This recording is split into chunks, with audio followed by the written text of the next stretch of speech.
Yung usapang handaan at espesyal na okasyon, siguradong hindi mawawala dyan o yung bida sa hapag etong lechon, ito yung pinag-aawayan namin ng doktor ko Pero alam nyo ba na higit pa sa pagiging paborito ng bawat Pilipino, maaari rin itong maging masarap na negosyo. Panoorin po natin to.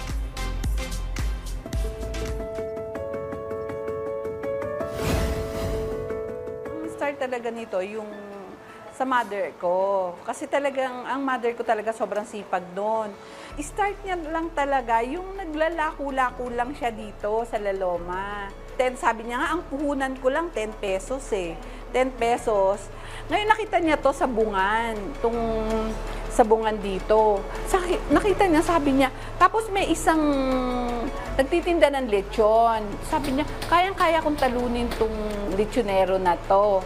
Kumuhumango muna siya dun sa kapitbahay niya siguro. Tapos from there, kumuha na siya ng tao, kumuha na siya ng mga mag-butcher ng baboy. Yun, tuloy-tuloy na. Kasi yun na nga yung tinanim ng magulang ko.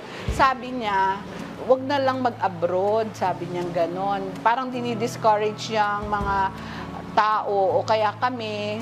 Sabi niya, mas maganda pa dito sa sarili nating bayan. Basta masipag ka lang dito, mas uunlad ka, mas may jackpot sa negosyo. Yun ang laging, kasi lahi rin sila ng mga negosyante Hindi kami nagpo-frozen hindi frozen Talaga yan, live hog.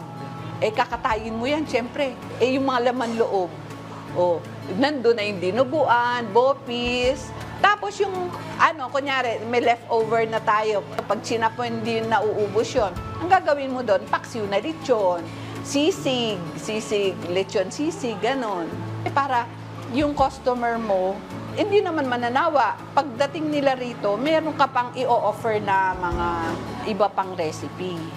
Ang mantra of life ng nanay ko, sipag, tiyaga, tipid, lakas ng loob, at higit sa lahat, si Lord. Yun ang tumulong. Yun laging sinasabi. Sabi ko, i-record mo na nga lang yan. Yun ang paulit-ulit na sinasabi. Si Aling Milas po ba ay buhay pa po? Oo, buhay pa. Kaya lang 94 years old na yun. Kakakain ng lechon, kaya mahaba buhay. Hindi naman kailangan ng malaking negosyo. Masipag lang, masipag. Talagang pagtsatsagaan mo. Ba't kailangan natin magnegosyo? Additional income, ganon. Tapos, pagka naman successful na yun, pwedeng dun mo na ipagtuusan ng pansin yung oras mo. Pag may negosyo ka, baka jumakpat. Hindi lang baka jackpot ka talaga pagka marunong ka, alam mo yung gagawin mo.